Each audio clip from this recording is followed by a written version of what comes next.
This video will highlight the process that must be followed to determine whether a child is eligible for special ed services. This chart is from the state of Ohio, but the process should be similar for all states. The first step is requesting an initial evaluation. This can be done by the parents, a public agency, or the local education agency, LEA, also known as the school district. Any one of these parties can request that an evaluation be completed to determine whether disability exists and the student can receive special education services. The hope is, if the local education agency or school district requests this evaluation, the student has gone through some process such as RTI or response to intervention to provide support within the classroom for the students. So once the initial request is made to evaluate the student, the district or LEA has 30 days to obtain consent from the parents for an evaluation to take place.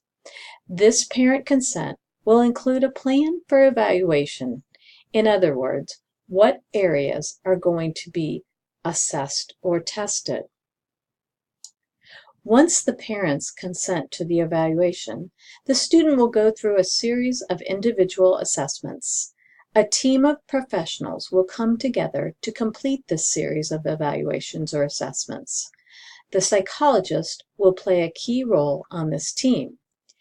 These evaluations will involve individual cognitive or achievement tests, as well as other evaluations depending on the suspected disability and needs of the student. A speech and language evaluation may be done, or an occupational therapy evaluation may be completed.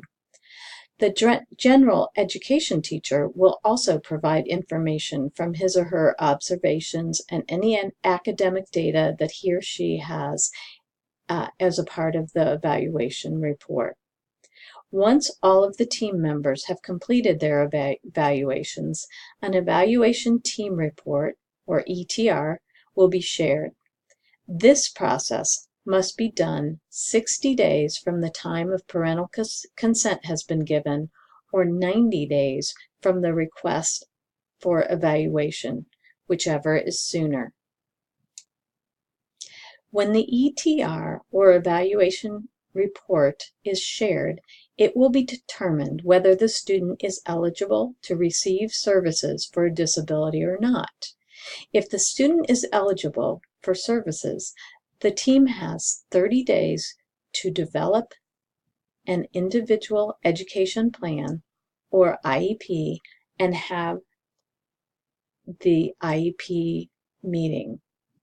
The parents must sign the IEP indicating agreement in order for services to be provided.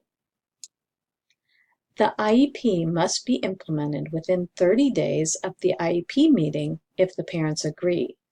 The whole process, from the initial request for an evaluation to implementation of the IEP, should be 120 calendar days or less.